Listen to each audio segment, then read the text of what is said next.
Hello बच्चों, welcome to JET point. JET point में आपका बहुत बहुत स्वागत है। आज हम लोग फ्लूइड मैकेनिक्स के अंदर जो उसके एडवांस क्वेश्चंस के जो कुछ रह गए थे प्रीवियस ईयर के या पैसेज टाइप के जो क्वेश्चंस, आज उसको हम लोग करेंगे। तो आज ये बिना समय गंवाए स्टार्ट कर लिया जाए। यहाँ पर एक क्वेश्चन है, सॉरी मिक्स्ड का मतलब सारा है। एक पैसेज टाइप का यहाँ पर है कि common method of the testing of gold purity is a measure it is measure its density by weighing its air and then in water. In era of rising gold price, a swindler proposed to make a fake gold ingot. Fake gold ingot का ingot means कि एक ऐसा मतलब कुछ metal type का कि जो उसमें ढाल देते हैं। आगे देखिए, पढ़िए क्या कर रहा है। By using the hello slab of the iridium and plating it with the thin layer of the gold. तो उसमें क्या है कि इरिडियम भी गोल्ड से ज़्यादा इसका डेंसिटी है। देखिए 22.5 ग्राम पर सेंटीमीटर क्यूब है। तो क्या कह रहा है कि अंदर हम गोल्ड इरिडियम डाल देते हैं और ऊपर से हम गोल्ड का फॉइलिंग कर देते हैं। तो बहुत कम गोल्ड लगेगा। तो वही वो बोल रहे हैं कि किस तरह का मेथड है फेक गोल्ड इनगॉट बनाने का। तो देखिए आपसे क्वेश्चन क्या पूछा जा रहा है। तो आपसे पूछा जा रहा है कि to make the fake ingot of the total mass 0.5 kg what should be the total volume. तो अभी 0.5 kg आपको बनाना है, तो उसका तो फेक गोल्ड तो मतलब गोल्ड जैसा ही रहना चाहिए। फेक गोल्ड का मतलब ये हुआ। तो ठीक है, तो उसका गोल्ड का आप डेंसिटी वहां पर देखे थे कुछ 19.5 था या 3 था, 19.3 और 22.5 गोल्ड के लिए ग्राम पर सेंटीमीटर क्यूब, और इरिडियम के लिए था कुछ 22.5 ग्राम पर सेंटीमीटर क्यूब। तो अभी उसका 0.5 kg और गोल्ड ही लगना चाहिए। तो सिंपल है, डेंसिटी इक्वल टू क्या होगा, मास बाई वॉल्यूम। तो वॉल्यूम इक्वल टू कितना हो जाएगा, मास 0.5 kg सीजीएस सिस्टम में रखते हैं तो 500 ग्राम हो जाएगा, और डिवाइडेड बाई उसका डेंसिटी इस 19.3। तो इसको कुछ करेंगे तो आपका 25.9, मतलब वैसे भी देखेंगे तो 20 अगर होता तो 25 होता। ये चीज़ अगर 20 अगर यहाँ पर होता, कैसे अगर मानेंगे, तो यहाँ पर 20 होता, 25 होता, थोड़ा सा कम है तो थोड़ा सा ज़्यादा है, तो बी ऑप्शन हो जाएगा। अब इसका दूसरा पार्ट देखिए, उसमें क्या कर रहा है कि the volume of interior air space in the इग्नोट, तो कितना होगा। तो उसका डेंसिटी इरिडियम मान लीजिए कि इसमें से यानी कि भरा हुआ है, जैसे कि ऐसा कुछ इस तरह का मान लीजिए कुछ होगा, तो अंदर का खाली होगा। तो अभी हमने देखा था कि गोल्ड अगर फेक गोल्ड जैसा उसको प्रिटेंड करना है तो उसका वॉल्यूम मान लेते हैं V1, जो टोटल उसका 25.9 सेंटीमीटर क्यूब है। अब इन केस अगर इरिडियम अगर भरा होगा कुछ, इसमें इन केस क्या है, वो इनगॉट के बारे में वो कहानी बता ही रहा है पैसेज में आपको कि इनगॉट फेक इनगॉट मेटल जो है, तो उसमें कुछ इरिडियम का फिलिंग हो रहा है। तो फिर से वही काम करेंगे कि इसका मास अगर लें, जैसे दूसरा वॉल्यूम निकालने के लिए कि अगर इरिडियम का वॉल्यूम कितना है, तो मास उसका 0.5 kg है। तो फिर से वही काम करा जाए, density is equal to mass by volume. तो वॉल्यूम 2 कह लीजिए, यहाँ पर मास उसका 500 ग्राम और 22.5। तो इसको भी जब आप करेंगे तो कुछ 500 बाई 22.5 तो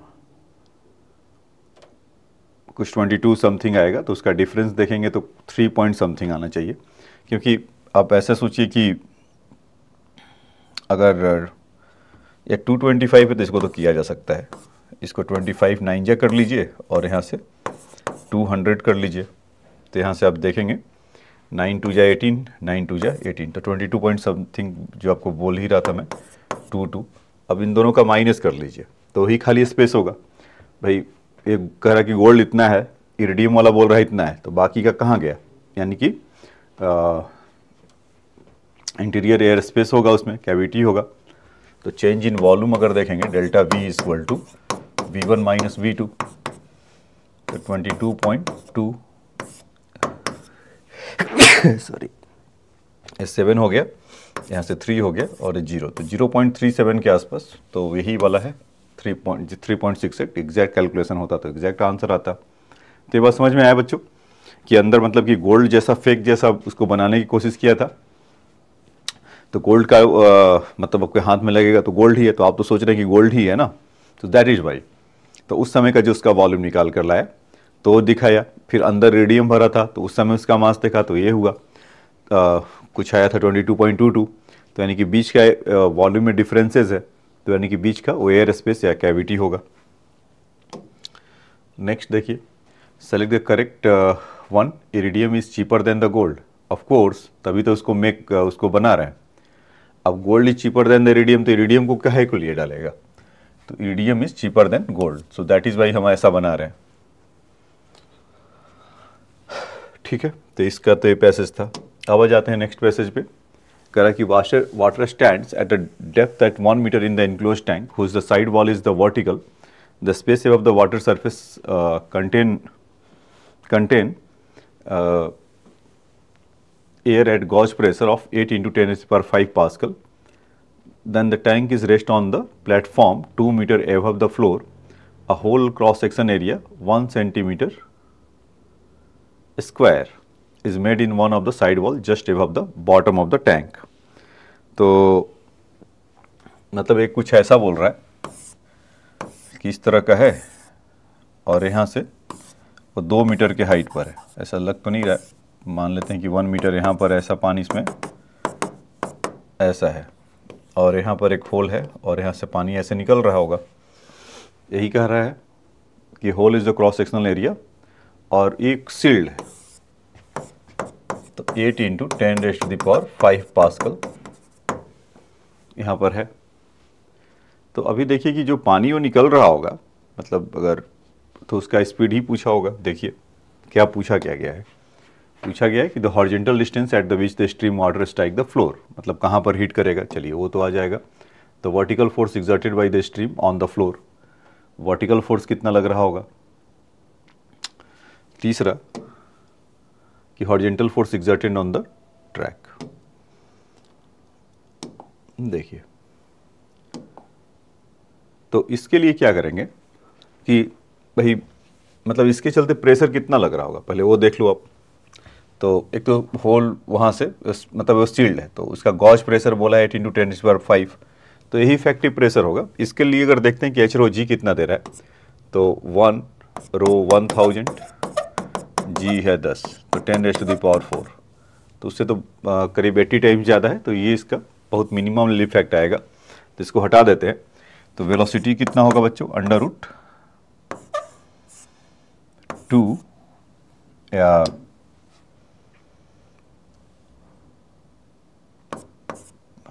अंडर रूट 2 अपॉन रो, इस तरह का होगा, क्योंकि half rho v square equal to their pressure होगा। अगर बर्नौलीज को भी लगाएं तो वहाँ से वही आपको मिलेगा। मैं यहाँ पर ऐसा किया हूँ, अपने मन से नहीं कर रहा हूँ। ये प्रेशर इस समय का पी होगा, ठीक है। तो जो वेलोसिटी वहाँ का स्टैंड स्टिल मान लेते हैं और जो प्रेशर जो निकल रहा होगा उसके लिए आएगा। तो इसका वैल्यू अगर देखिए तो 8 into 10 raised to the power 5 into 1000, तो यहाँ से करेंगे तो ओ 2 को मैंने छोड़ दिया क्या, 8 इंटू 2 ऐसा होगा।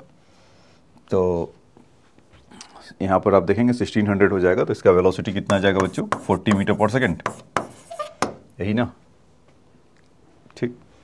और जब यहाँ से यहाँ पर आ रहा होगा तो यहाँ के लिए टाइम तो आप प्रोजेक्टाइल मोशन से कैलकुलेट कर सकते हैं। तो t equal to under root 2h over g, ये कैसे आया, ये ऐसे आया, h equal to half g t square, क्योंकि इस डायरेक्शन में हॉरिजॉन्टल डायरेक्शन में ही केवल वेलोसिटी होगा, वर्टिकल डायरेक्शन में तो कुछ है नहीं।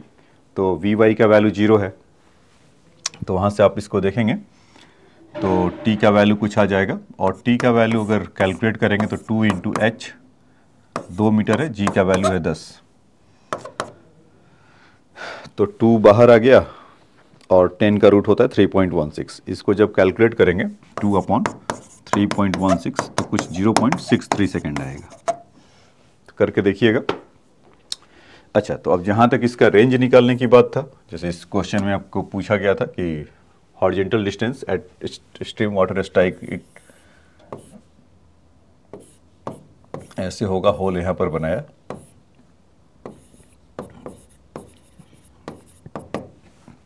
तो वेलोसिटी इसका 40 इंटू 0.63, तो देख लीजिए कौन आसपास है, इस 25 ही है, 6 4 जा 24 ना, तो ये आपका 25.2 मीटर आ जाएगा। ठीक है, हॉरिजेंटल डिस्टेंस तो सिंपल था।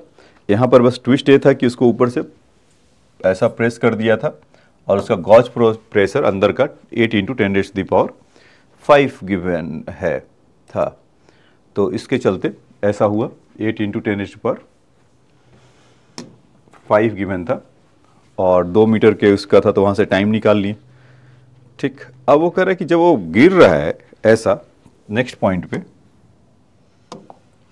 जब वो ऐसा गिर रहा है तो वर्टिकल फोर्स कितना एक्सपीरियंस कर रहा है, जैसे ऐसे इस पे है और यहाँ पर जब आप गिर रहा होगा तो कुछ ना कुछ फोर्स एक्सर्ट कर रहा होगा, तो कह रहा है कि इसके चलते बता दीजिए। तो जब गिर रहा होगा तो उस समय का वेलोसिटी क्या होगा वो देख लीजिए, तो Vy², थर्ड इक्वेशन लगाते हैं, Vy², इनिशियल तो 0 है, थोड़ी देर के बाद 2g और h, तो 2g का वैल्यू 10 और हाइट है 2 मीटर, तो Vy² का वैल्यू आपका मिल गया 40 मीटर पर सेकेंड स्क्वायर, मतलब Vy² का, इसको अभी रखेंगे। अब देखेंगे कि फोर्स जो उस पर लग रहा होगा, तो हम क्या जानते हैं, rate of change in momentum, तो उस तरह का तो मास वगैरह का कुछ अता पता है नहीं कि क्या है या कैसे है, खाली वेलोसिटी गिवन है, तो रेट ऑफ फ्लो वगैरह में कुछ उसको डील करना पड़ेगा। तो इसका फोर्स लगाने के लिए तो उसका, हाँ, change rate of change in momentum के लिए तो होगा नहीं, तो इसके लिए क्या होगा कि जो फोर्स आप यहाँ से ऐसा बोल सकते हैं कि रो A इंटू Vy², क्योंकि ये कहाँ से आया, वैसे आप देखेंगे तो प्रेशर का वैल्यू इसमें से कितना होगा, मतलब हाफ रो Vy² और एरिया टाइम्स अगर मल्टीप्लाई कर देंगे तो इसका ये फोर्स निकल कर आ जाएगा। तो डेंसिटी कितना है इसमें 1000, एरिया और इफ इसका कितना है 1 सेंटीमीटर² था, पीछे जाकर देखेंगे तो -4 हो जाएगा, वेलोसिटी का स्क्वायर आपका 40, तो कुछ उसमें आप कैलकुलेट करके आएंगे तो आपको इतना मिल जाएगा। ठीक है, अब उसके बाद नेक्स्ट इसका देखिए कि जो उसको बता रहा है कि find the horizontal force exerted on the tank is assume that the water level and pressure is the tank is remain constant. तो जो हॉरिजॉन्टली उसको मिलेगा तो उसमें आप उसका प्रेशर बता सकते हैं, P = रो GH इंटू एरिया, तो यहाँ पर भी वही होगा, 1000 G का वैल्यू 10 और हाइट उसका 1 है और एरिया 10⁻⁻⁴। तो इसमें अगर कैलकुलेट करेंगे तो ये तो अभी 1 आ जा रहा है, ये तो कुछ 1 न्यूटन के आसपास आ जा रहा है, लेकिन रो GH प्रेशर क्यों दिया इसके जगह पे, तो अभी हाफ रो V² वाला जो काम किए थे वो करना चाहिए था। यहाँ पर आप ऐसे कर लीजिए कि रो Vx² इंटू वहाँ का एरिया, तो रो 1000, एक्स वेलोसिटी क्या था,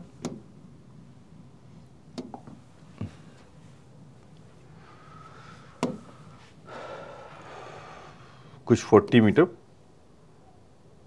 पर सेकेंड, वेलोसिटी ऑफ एक्स यही था ना, हाफ रो V² हॉरिजॉन्टली, तो 40 का स्क्वायर इंटू एरिया आपका कुछ 10⁻⁻⁴, तो यहाँ पर अगर देखेंगे तो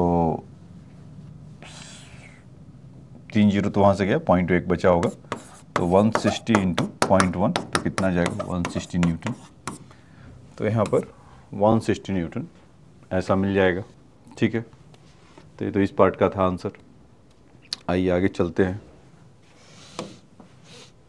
ये कह रहा है कि container of the large uniform cross section area resting on the horizontal surface hold the two immiscible non viscous and incompressible liquid of density D and 2D इस हाइट इज h/2 एज सोन। तो सोन तो नहीं है, मैं आपको सोन करा देता हूँ। ये ऐसा है, ये 2D का है और यहाँ पर D का है, ठीक। अभी कह रहा है कि lower density of the liquid is open to the atmosphere and having the pressure P0, ठीक है, होगा P0 प्रेशर से ऊपर से ऐसे कुछ खाली है और यहाँ पर कुछ इसका अपना है इमिसिबल लिक्विड का। तो कह रहा है कि tiny hole is the area is S is punch on the vertical side of the container at the height h। यहाँ पर बताया जो बनाया है, जो हायर डेंसिटी वाला है उसमें एक होल बनाया हुआ है h हाइट से ऐसे। तो बाकी ये कहानी पूछ रहा है क्या होगा। तो इसमें आगे बढ़ने से बच्चों पहले आपको इनका कहानी बता देते हैं। अभी तो आपने D और 2D के लिए आर्किमिडीज प्रिंसिपल पे देखा था क्वेश्चन इस तरह का, एक एडवांस में ऐसा था कि जहाँ पर बीच में अगर हम कुछ उसको बॉडी को रख देते थे वहीं पर वो फंसा हुआ रहता था उसके इंटरफ्रेंस पर, तो बॉइंट फोर्स उसके चलते दोनों का ऊपर एक डायरेक्शन में लगता था, तो और उसका ग्रेविटी mg फोर्स नीचे लगता था। तो अगर वो फंसा हुआ है मतलब फ्लोट कर रहा है या मतलब मोशन नहीं है, तो उसमें दोनों का sum of the buoyant force equal to mg होता था। इस केस में क्या होगा कि यहाँ पर तो कोई वो नहीं है, बस उसका होल बनाया हुआ है। तो यहाँ से क्या होगा कि जो वेलोसिटी हम इंटरेस्टेड होंगे निकालने में, इसका वेलोसिटी क्या आएगा। तो यहाँ पर ये जो डेंसिटी है और ये डेंसिटी है दोनों अलग अलग है। तो ये जो इसका जो डेंसिटी का जो होल है तो इसके टर्म में कितना होगा, स्मॉल डी के टर्म में कितना होगा, ठीक है। तो इस समझ में आया क्या कहे कि जो इसका जहाँ पर इसका मतलब भाई हम वेलोसिटी के लिए क्या मानते थे कि डी डिस्टेंस कितना उस पर है, तो डी डिस्टेंस तो है या इसमें h/2, ये तो डी तो डेंसिटी है, h/2 है। अब हम यहाँ से क्या लें कि वेलोसिटी हमारा है, जैसे वेलोसिटी इक्वल टू हम बोलते थे ना 2gh, तो h के जगह पे क्या लिया जाए। तो h/2 तो ये डी डेंसिटी का है, लेकिन इसका भी तो कुछ है, तो वो कितने के बराबर है वो हमें एक कैलकुलेट करना है, ठीक। तो ये ऐसा मान लेते हैं कि अगर 2d डेंसिटी है, पहले इसको समझ लीजिए तो अपने आप आ जाएगा, h/g होता है, तो h0 g मतलब डेंसिटी 2d है, h0 मान लेते हैं कि इसके टर्म में दूसरे वाले के लिए कितना होगा, तो d उसका ऊपर से लिक्विड कितना है h/2 इंटू g, तो g से g कैंसिल हुआ, d से d कैंसिल हुआ, तो h0 का वैल्यू कितना आ गया h/4। तो कहने का क्या मतलब है कि इसमें जो ये मतलब कि इसका जो डेंसिटी है 2D वाले का h मतलब उसके जो टर्म में आएगा वो कितना होगा, तो इतना होगा h/4। मतलब कि हमें इसका अगर 2D डेंसिटी का है और h/2 है तो d के टर्म में कितना होगा, ये h/4 लेंथ का है। समझ में आया, ये पूरा जो h/2 है तो अगर d के टर्म में देखा जाए तो h/4 के लिए ही है। अब आइए इस क्वेश्चन में अब अप्लाई करेंगे इसको, क्या कहा जा रहा है आपसे या क्या मांग रहा है कि the initial speed of the flux of the hole. तो देखिए वही मांगा ही है कि यहाँ पर 2d डेंसिटी का है और यहाँ पर d है और एक होल ऐसा निकल रहा है, तो किस स्पीड से आएगा। तो v इक्वल टू मान लेते हैं कि टोटल डिस्टेंस जितना होगा √2gh, तो ये d वाले का यहाँ से यहाँ तक कितना है h/2 और d के ही टर्म में ये यहाँ से यहाँ तक कितना हो जाएगा h/4। ये बात समझ में आया। क्वेश्चन में आपको ओरिजिनली h/2 गिवन है, लेकिन उसका डेंसिटी d है, इसका डेंसिटी 2d है। तो 2d डेंसिटी वाले के लिए यहाँ पर इसका जो d के ही टर्म है, किससे यूनिफॉर्म डेंसिटी हमें ट्रीट करना पड़ेगा, तब तो हमें पता चलेगा, नहीं तो डिफरेंट डेंसिटी होगा। तो इसके टर्म में h/4 है, तो हम कह सकते हैं कि जो होल बनाया गया होगा h/2 plus h/4 minus h, total distance तो अब खाली d के टर्म में इतना हुआ और माइनस d। ये समझ में आया क्या आपको कि h/2 डिस्टेंस और होल कहीं यहाँ पर d डिस्टेंस या h distance from the surface है, तो टोटल उसका कॉलम कितना होगा। तो यहाँ से हम बोल सकते हैं d डिस्टेंस नहीं, ये स्मॉल h शायद बोल रखा है, मैंने इधर भी h ले लिया, तो चलो h डैश कर लेता हूँ, h डैश कर लेता हूँ। तो यहाँ पर h इतना होगा, तो यहाँ से कितना हो जाएगा 3h/4 माइनस h, है ना। तो अभी हमें वेलोसिटी चाहिए, तो v इक्वल टू 2g, और ये कहानी लिख लिया जाए 3h माइनस 4h अपॉन 4 का स्क्वायर रूट।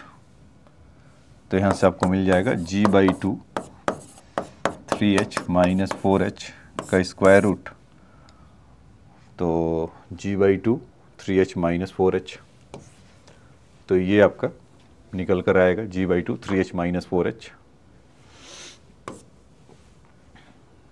का ऐसा। चलिए नेक्स्ट देखिए, the horizontal distance x travel by the liquid initially is the horizontal distance x, तो उसका हाइट दिया होगा, वहां से कितना होगा h हाइट के लिए है। तो अब देखिए यहाँ से अगर निकल रहा होगा तो ये हमें डिस्टेंस चाहिए, समझ में आया। इसके दूसरे पैसेज में नेक्स्ट पार्ट कह रहा है कि ये 2d का था और ये d का था, और होल जो बनाया h हाइट से है, तो वेलोसिटी तो हम लेकर आ गए थे पिछले वाले पार्ट से। तो कह रहा है कहाँ पर हिट करेगा, x डिस्टेंस बताइए। तो अभी अभी समझाया था, या प्रोजेक्टाइल में v इंटू टी होता ही है। तो वेलोसिटी का जो वैल्यू आपका आया था यहाँ से v इक्वल टू √g/2 कुछ 3h माइनस 4h था क्या, हाँ 3h माइनस 4h ऐसा था। तो और टाइम कितना लगेगा इसको यहाँ से यहाँ तक आने में, √2g/h, ये आपका टाइम हो गया। तो x डिस्टेंस कितना होगा v इंटू टी, तो √g/2 3h minus 4h into, यहाँ पे मैंने क्या लिख दिया 2gh/h लिख दिया क्या, नहीं, ये तो गड़बड़ लिख दिया। इसीलिए कहा जाता है कि शुरू अपना स्टेप्स नहीं छोड़ना चाहिए आप जल्दी में, तो इस तरह की गलतियाँ भी हो जाता है। तो आया हुआ क्वेश्चन गलत हो जाता है, तो बेहतर है कि ऐसा लिखा जाए हाफ GT²। तो अब चाह के भी गलती नहीं करेंगे क्योंकि आंखों के सामने है। तो t इक्वल टू कितना हो जाएगा √2h/g, तो यहाँ पर वैल्यू पुट करिए, तो √2h/g, तो g से g कैंसिल हुआ, 2 से 2 कैंसिल हुआ, बचा क्या आपके पास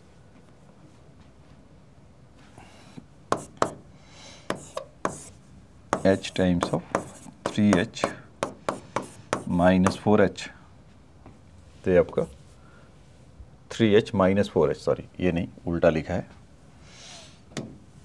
ये आपका आंसर आ जाएगा 3h into minus 4h into h। तो समझ में आया बच्चों ये बात। नेक्स्ट देखिए क्या करा कि the height h at which the hole is should be the punch so that the liquid travel is the maximum distance.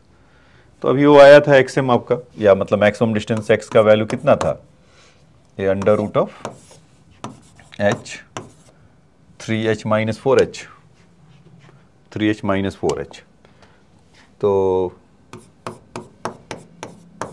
ऐसा। तब उसकी कहानी है, उसकी किसकी डिफ्रेंसिएशन कितना आपको आता है।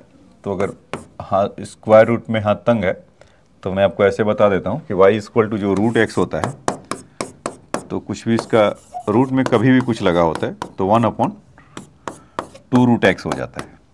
यहाँ पे जो रूट का वैल्यू होगा 1/2 फिर अंदर उसका डिफ्रेंसिएशन करते हैं। तो यहाँ पर फिर किया dx/dh, क्योंकि x किसके में वैरी करेगा, स्मॉल h, कैपिटल H का वैल्यू तो उसमें फिक्स है क्वेश्चन में। और इनको मैं और बंद कर देता हूँ क्योंकि सिस्टम को स्लो कर देते हैं और रिकॉर्डिंग को ब्लर। तो dx/dh अगर करेंगे तो स्क्वायर रूट का जितना भी वैल्यू होगा 2√h 3h माइनस 4h इस तरह का। अब उसके अंदर का आप अगर स्क्वायर करिए, मतलब 3h माइनस 4h स्क्वायर, तो उसमें डिफ्रेंसिएशन मतलब ये मल्टीप्लाई करने के बाद कुछ ऐसा मिलेगा ना,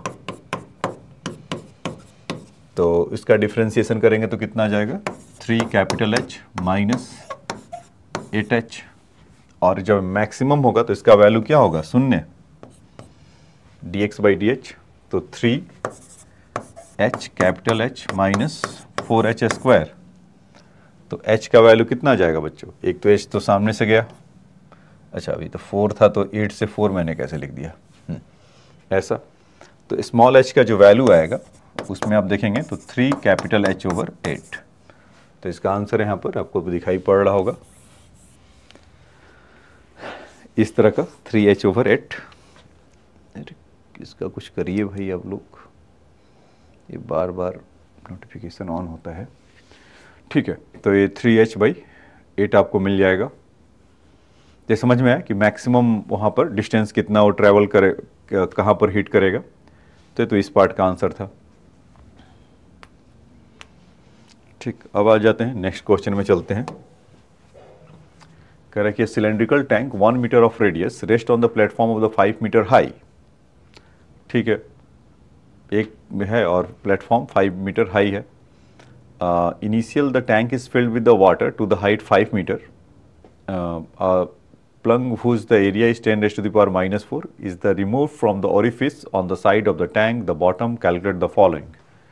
मतलब कुछ आपके दिमाग में नज़र वो खींचा, ये कह रहा है कि 5 मीटर तक का है और यहाँ से 5 मीटर तक का उस पर प्लेटफॉर्म पे रखा हुआ है हाई, और इसमें भी लिक्विड जो भरा हुआ है कुछ 5 मीटर तक ऐसे भरा हुआ है, और ओरिफिस कहीं पर है उसका, is remove from the orifice at the side of the tank at the bottom. तो बॉटम से आज और निकल रहा है पानी, तो कहाँ पर हिट करेगा, तो वैसा ही फिर आपको मिल गया।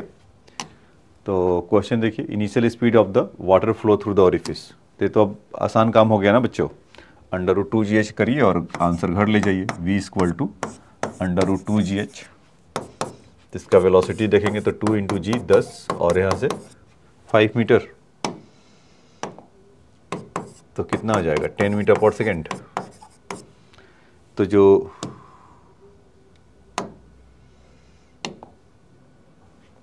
इसका जो ये वाला पार्ट है, तो इसका आंसर कितना हो जाएगा 10 मीटर पर सेकेंड, क्योंकि वही फिर से यहाँ भी लिख देता हूँ √2gh लगाएंगे तो पैसेज वाले में ही होता है कि एक बार वहाँ पर आप कैलकुलेट कर लीजिए और फिर बाकी का आप अपना काम करते मतलब निकालते रहिए, तो 2-3 आंसर गुच्छों में मिल जाता है। और इसका मतलब एक भी आपको कॉन्सेप्ट उसका वहाँ का वैसा क्लियर है और आप उसको पिक कर लिए, तो उसके बाद तो गुच्छे में निकल कर आपको भर भर के वो देगा answer. So initial speed which the water strike the ground is, हाँ अब ग्राउंड पे कितने से स्ट्राइक करेगा, यहाँ पर ऐसा था और यहाँ पर होल से ऐसे कर रहा है, तो ग्राउंड से स्ट्राइक करने के लिए फिर वो बाकी प्रोजेक्टाइल का काम कर लिया। तो ये ऐसा ही क्वेश्चन रहता है एडवांस में कि आपसे एक के बारे में होगा और दूसरे का जो पूछा जाएगा प्रोजेक्टाइल या कुछ और उसके लिए रहेगा। तो वेलोसिटी का x कंपोनेंट तो फिक्स होगा, जिससे वो निकल रहा था वो कितना था, अभी निकाल के देखे थे 10 मीटर पर सेकेंड। यहाँ से जो आया था √2gh कहानी था, और ये आपका 5 मीटर था और ये हाइट आपका 5 मीटर था।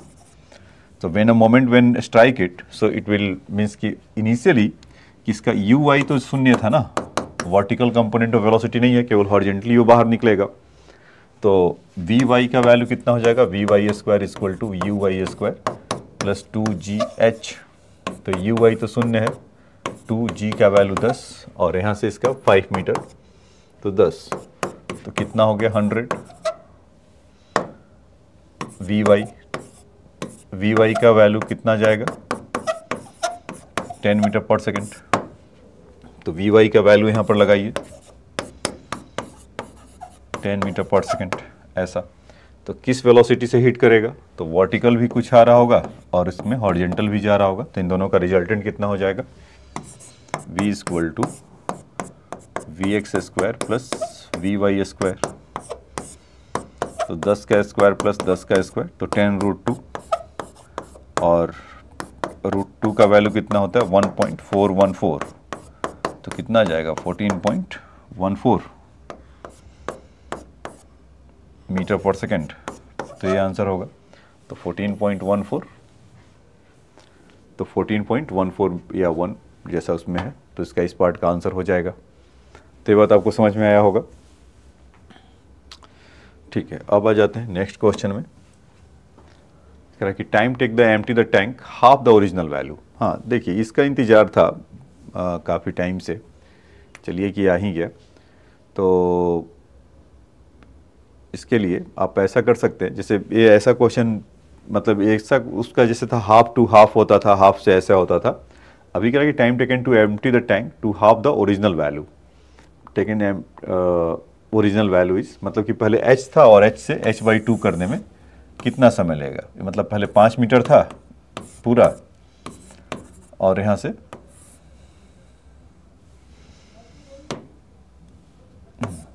तो 5/2 ऐसा। तो मैंने आपको वहाँ पर आपको याद होगा कि टाइम ये बताया था कुछ k होता था और root h1 minus root h2। लेकिन अब k कैसे निकाला जाए, तो उसके लिए आपको बताया था कुछ √g/2 या समथिंग समथिंग इस तरह का था। तो यहाँ पर आप देखेंगे कि इसके लिए कि √2gh कर लेता हूँ इसके लिए आपको ये बताया था कि जैसे इक्वेशन ऑफ कंटिन्यूटी वगैरह कुछ होता है AV और यहाँ से Q, इस तरह का हम बोल सकते हैं। तो अब देखिए कि यहाँ का जो एरिया होगा और जो रेट ऑफ फ्लो होगा, तो रेट ऑफ फ्लो अगर देखा जाए तो यहाँ का इस पॉइंट के लिए और एरिया इंटू V, इस पॉइंट का और इस पॉइंट का दोनों का सेम होना चाहिए। तो यहाँ पर हम कह ले सकते हैं कि पाई आर, मतलब उसका क्रॉस सेक्शनल एरिया कुछ गिवन था, पाई आर स्क्वायर इंटू वॉल्यूम के जगह पे, मतलब कि जो वेलोसिटी उसके लिए होगा तो V और यहाँ से A into H by T, तो इसको dh/dt ऐसा बोला जा सकता है। तो वो इक्वेशन ऑफ कंटिन्यूटी के लिए हम ऐसा कर लेते हैं कि वहाँ का जो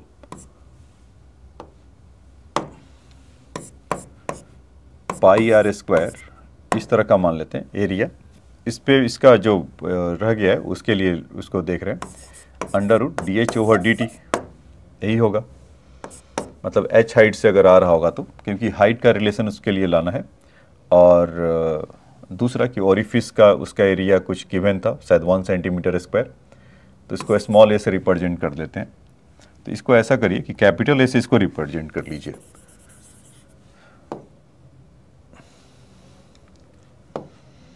इसको कैपिटल A से कर लीजिए और इसको स्मॉल a से कर लेते हैं और इसका वैल्यू √2gh। ये समझ में आया कैसे हुआ कि उसका एरिया पूरे का dh/dt उस समय का एटम मोमेंट जब h से जब वो नीचे की तरफ आ रहा होगा तो बहुत कम अगर डिस्टेंस हुआ होगा तो dt टाइम में इतना कर रहा होगा। तो इसको देखिए कि a बाई a, इसको एक तरफ पढ़ लेते हैं dh/√h और यहाँ से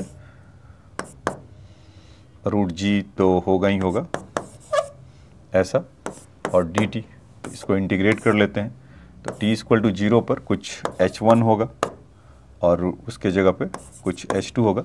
अभी यहाँ पर क्या होगा, dh/dt का जो वैल्यू होगा सिंस वो नेगेटिव होगा बच्चों, क्योंकि वो डिक्रीज हो रहा होगा ना, तो इसीलिए उसका रेट जो वेलोसिटी का नेगेटिव होगा। तो यहाँ पर ऐसा आ गया। हाँ, अब इसको एट एनी टाइम t पर उसका वो देखना है, वही टाइम पूछ रहा है वो। तो जब इसको आप कैलकुलेट करेंगे यहाँ से dh/√h का, तो इसका में 2√h आ जाएगा इसमें, और उसका भी एक 2g भी तो इसका था, रुको थोड़ा सा,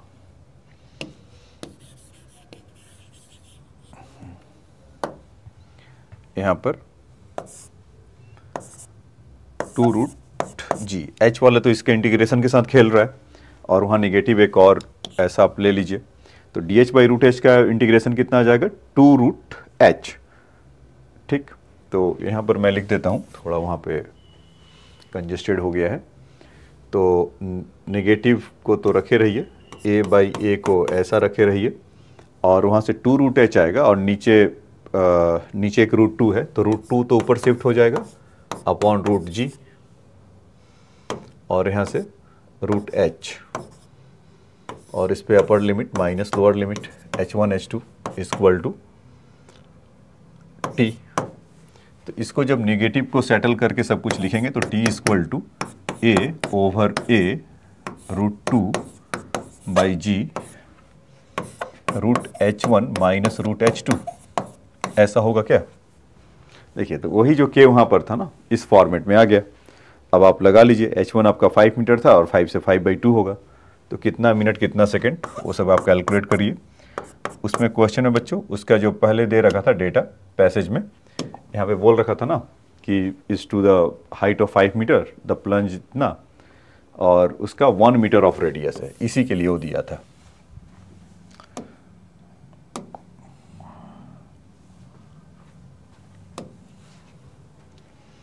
तो पाई आर स्क्वायर, तो 1 का स्क्वायर 10⁻⁻⁴, 2 जी का वैल्यू 10 ले लेते हैं, हाइट रूट 5 से रूट 5/2 5.2। तो ये कैलकुलेट करना है हमें। तो देखो, ये भारी भरकम 10⁻⁴, इसीलिए ज़्यादा फिगर इसका आ रहा है। 1/5 को चाहे तो आप ऐसे लिख लीजिए, हाँ, तो एक रूट 5 को तो आप उधर मल्टीप्लाई कर ही सकते हैं, मतलब कि नीचे से 5/√5 हुआ ना, तो अंडर मल्टीप्लाई हुआ तो रूट 5 को 1 बना देगा, और वहाँ से एक रूट 2 आपको नीचे छोड़ते हुए जाएगा, क्योंकि 2.5/√5, तो 1/√2 बच जाएगा, और ये भी खुला ही है, तो यहाँ से ऐसा मिल जाएगा। तो ये पाई इंटू 10⁻⁴ ऐसा में होगा, और 1 माइनस 1/√2, तो 1/√2 का वैल्यू रेडीमेड वैल्यू होता है 0.707, तो 1 माइनस 0.707 का वैल्यू कुछ हो जाएगा बच्चों 0.3 से काम चला लीजिए, ऐसा कर सकते हैं। तो 3 पाई के आसपास आएगा, 3 पाई इंटू 10 मतलब एक जीरो खा जाइए, तो 1000 यहाँ से ऐसा होगा। तो वैसे तो इसका वैल्यू कुछ आ रहा है 3 3 या 9, अच्छा मुझे लगा कि 1000 के पार चला जाएगा क्या, नहीं, तो 9 पॉइंट समथिंग है, तो ऐसा मिलेगा 9.42, ठीक है। तो 942 सेकंड इसका ऐसा आंसर मिलेगा। तो ये बस समझ में आया? समझ में आया तो इसको राइट डाउन कर लीजिए। तो ये आपको अच्छा क्वेश्चन एक मिला इंटीग्रेशन का हेल्प कराते हुए। तो उसमें एक टाइम डिपेंडेंस, तो आपको पिछले बार में आपको के से वो करवा दिया था, वहाँ पर भी लिख रहा था कुछ कि के ऐसा करेंगे ऐसा करेंगे, लेकिन चलिए इसका इस बार प्रूफ ही दिखा दिया आपको, ठीक है। तो ये पैसेज टाइप के क्वेश्चंस थे बच्चों। अब आ जाइए, 3 पैसेज 4 पैसेज देखा, अब इस क्वेश्चन को देखते हैं। इसमें क्या कर रहा है कि body is having a volume v and density rho is attached to the bottom of a container as shown. The density of liquid is d and the container has the constant of thrust acceleration a, ठीक है। तो liquid का density d है और जो उसका density है वो आपका v है। तो देखिए इसमें क्या होगा कि पूरा का पूरा ऊपर की तरफ जा रहा है, तो जो उस पर अब थ्रस्ट फोर्स लगेगा, मतलब पहले तो एक बॉइंट फोर्स तो लगता ही था ऊपर की तरफ, ये तो दिखेगा नहीं, ये दिख रहा है क्या, देखो तो ऊपर की तरफ है लगेगा। तो पहले बॉइंट फोर्स अभी क्या होता था, हम जैसा जानते थे कि B जो भी वॉल्यूम होगा G, डेंसिटी उसका रो गिवन ही है, और G, लेकिन A से जा रहा है तो सेम मास इंटू एक्सेलरेशन ऊपर की तरफ लगेगा, तो G प्लस A ऐसा कर लीजिए, मतलब कि जो उस पर ऊपर की तरफ लग रहा होगा तो A भी नेट फोर्स M में इधर लग रहा होगा, तो इसमें हम V into G plus A ऐसा कह सकते हैं क्या, ठीक। तो अभी तो बॉइंट फोर्स उसको ऐसा कर रहा होगा, अच्छा अभी उसको ठीक है। तो बॉइंट फोर्स मतलब फ्री बॉडी डायग्राम ऐसा बना देता हूं बच्चों, बॉइंट फोर्स इधर mg नीचे और टेंशन T ऐसा, इस तरह का कुछ मिलेगा। तो इसका जो फोर्स लिखेंगे क्या लिख पाएंगे, B प्लस T, नो ऊपर की तरफ जा रहा है ना, B minus T minus mg equal to ma। तो T का वैल्यू कितना हो जाएगा, B minus mg minus ma। ऐसा। तो यहाँ से b का वैल्यू जितना होगा होगा, और यहाँ से m तो पहले लिख लिया जाए g प्लस ए। ठीक है, तो b का वैल्यू भी कितना था, v रो जी, उसका वॉल्यूम v गिवन ही है। तो यहाँ पर वैल्यू पुट करें अगर t के, ये v रो g प्लस ए माइनस इसका भी वॉल्यूम v और डेंसिटी d, क्योंकि ऑब्जेक्ट का, अच्छा तो इसका d होगा ना, डेंसिटी ऑफ द लिक्विड है तो d से वो काम करेगा, ये रो नहीं होगा बच्चों, ये d होगा। तो यहाँ पर ये d होगा, ये d होगा, और यहाँ पर रो होगा, क्योंकि जो ऑब्जेक्ट के लिए है, इसको हटा के लिख ही देता हूँ। तो जो t का वैल्यू आएगा कुछ v, कहाँ आएगा density of the liquid, d, बॉइंट force वाले के लिए d, और g प्लस ए यहाँ के लिए, और minus v into rho g plus a. तो अब वहाँ से क्या करिए कि v times of g plus a common ले लीजिए, तो d माइनस रो।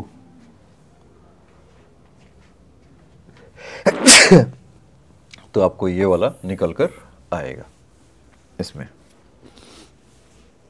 ठीक। तो इसको आप चाहें तो नोट डाउन कर सकते हैं अपना। चलिए अब आ जाते हैं नेक्स्ट क्वेश्चन में। कह रहा है कि a cubical box of a wine has a small spout located in one of the bottom corners. When the box is full of the placed on the level surface, the opening of the spout result in the flow of a wine with the initial speed of V naught. V naught से ऐसे flow कर रहा है. When the box is empty, half empty, the someone tilted the 45 degree so that the spout at the lowest point, when the spout is the open, the wine will flow out with the speed of. तो आप generally देखते होंगे कि आप लोग देखते होंगे कि जैसे कोई भी चीज़ आप ऐसा कर रहे हैं, मतलब होल है अपना आ रहा है, पानी वानी निकालते समय या कुछ है तो वाइन ही निकाल रहे हैं, तो जब नहीं निकलता थोड़ा उल्टा कर दो तो कुछ और निकलने लगेगा, मतलब उससे जितना भी जो उसका मटेरियल है, फ्लूइड वगैरह है, वो कम आउट आने लगेगा, मतलब यही रीजन रहता है। तो यहाँ पर क्या कर रहे हैं कि जो इस तरह का कुछ है पहले,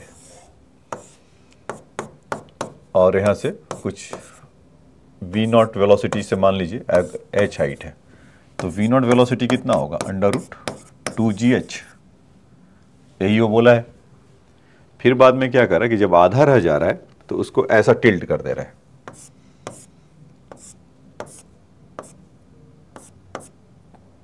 से ऐसे गिर रहा है, 45 डिग्री है। तो ये पहले कितना था h, और इसमें से जब वो हाफ इस तरह का ऐसा h डैश कह लीजिए, क्योंकि इतना ही उस पे से ऐसा होगा ना फिगर में जैसा मेंशन है। तो ये वैल्यू h था, अब ये 45 डिग्री है, तो आप कुछ भी वैसा साइन 45 या कॉस 45 लगा लीजिए। तो हम यहाँ से बोल सकते हैं ना कि h dash over h into sine 45, so h dash is equal to कितना हो जाएगा, h बाई √2, ऐसा। तो हम नेक्स्ट में जो वैल्यू उसका आ रहा होगा कुछ v डैश मान लीजिए, क्योंकि उसी का what is the speed of the spout पूछ रहा है, तो v डैश का वैल्यू कितना हो जाएगा बच्चों, √2 g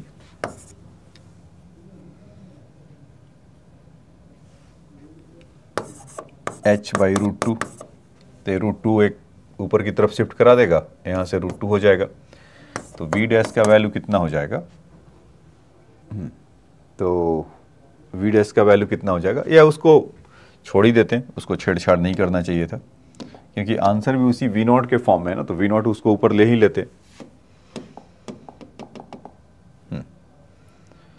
तो यहाँ से अपॉन √2 कर लेते हैं, तो यहाँ से इसका वैल्यू वी नॉट तो है, तो वी नॉट का √2 और √2 ऐसा निकल कर आएगा, रूट के ऊपर रूट, तो इसीलिए वी नॉट ओवर, जिसका आप ऐसा लिख सकते हैं कि या वी नॉट 2⁴ तो 1/4 रूट उसका मिलकर आ जाएगा इसमें ऐसा।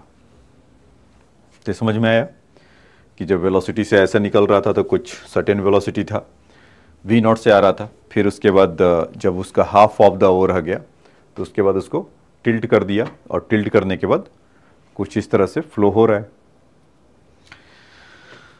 ठीक है, लेकिन यहाँ से कंटिन्यूसली ये इनका फ्लो आ रहा है। ठीक है, तो उस केस में हमें बस हाइट का ही नज़र रखना था कि एच उस पे है तो उसके चलते वेलोसिटी कितना होता है जब टिल्ट कर रहा है, तो अब उसका हाइट कितना हो जाएगा, जैसा क्वेश्चन में मेंशन है। तो एच था और अपना ट्रिग्नोमेट्री से कुछ उसको फाइंड आउट कर लिए, तो लिख लीजिए। अब आ जाइए नेक्स्ट क्वेश्चन में चलते हैं। ये कह रहा है कि fire hydrant deliver water of density rho at the volume rate Q.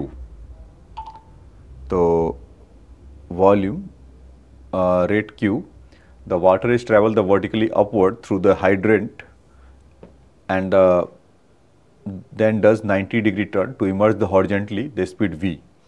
The pipe and nozzle have the uniform cross section throughout.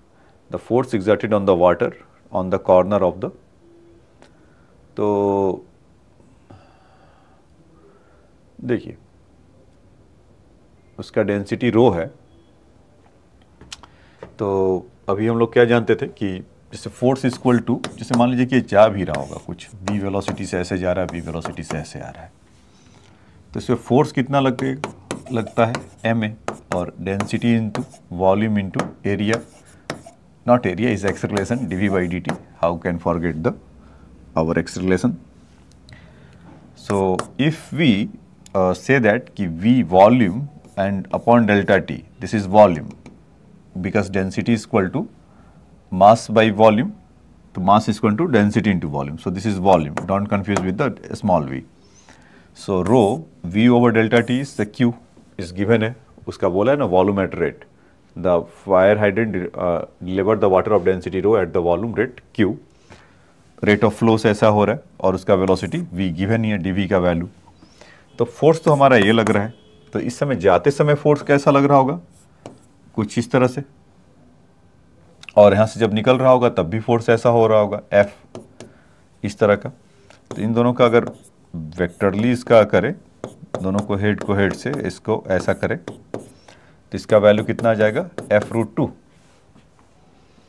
तो उसका भी F1 का भी है, उसका भी F2 का भी है, तो 90 डिग्री पर हुआ, ये आपको पता है ना कि 90 डिग्री पर होता है, तो a² + b² + 2ab cos theta जैसा कोई बात होता है।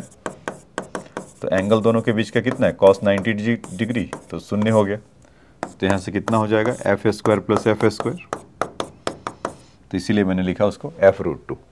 तो उसका जो वैल्यू आएगा F नेट, कितना फोर्स लगा रहा होगा, तो इसमें रो Q V टाइम्स ऑफ √2 ऐसा। तो इस तरह का आपको मिल जाएगा। तो अब आ जाते हैं नेक्स्ट इसके क्वेश्चन में। कह रहा है कि a large tank is the filled with the water, a small hole is the made on the depth of 10 meter below the water surface, the range of the water is running out, the hole is R on the ground. What the extra pressure must be the applied on the water surface so that the range become the 2R.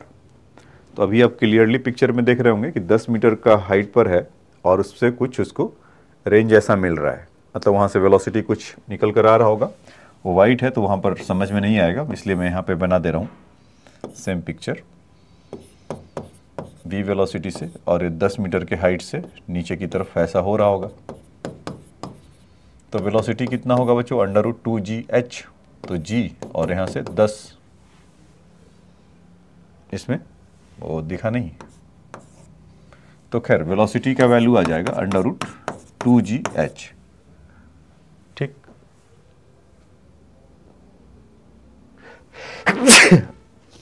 और वहाँ पर उसका कुछ time होगा, time उसका नीचे वाला नहीं दिया है, तो मान लेते हैं स्मॉल h। तो टाइम कितना होता है, तो अभी देखा था उसको √2h/g, जो मैंने गलती से लिखा था g/h, क्योंकि h = ½ GT², तो 2h/g हो जाएगा। तो उसमें जो x का वैल्यू होगा, जो रेंज आएगा, उसको रेंज को क्या लिख सकते हैं, √2g। ये वाला h उस h से अलग है ना, इसका 10 मीटर है, तो इसको आप कैपिटल H कह लीजिए और उसको स्मॉल h कहते रहते हैं। तो 2g कैपिटल H, उसका वैल्यू टाइम इज √2h/g। तो 2 से 2 सॉरी g से g और 2 एक बाहर आ जाएगा, तो 2h × h। तो डायरेक्ट फार्मूला लगाने के लिए आपका रेंज का ये भी आपको सीखने को मिला कि अगर h हाइट है यहाँ का, मतलब h हाइट यहाँ का है और वर्टिकल हाइट है, तो दोनों का हम प्रोडक्ट करके लिख लेते हैं, तो एक तो आपको ये मिलेगा। लेकिन क्वेश्चन में क्या बोला है कि रेंज आपको 4 गुना चाहिए, सॉरी डबल चाहिए। तो इन दैट केस उस समय उसका कितना एक्स्ट्रा प्रेशर देना होगा, और एक ATM = 10⁵ है, तो उसको अगर डबल देना होगा तो इन द सेकेंड केस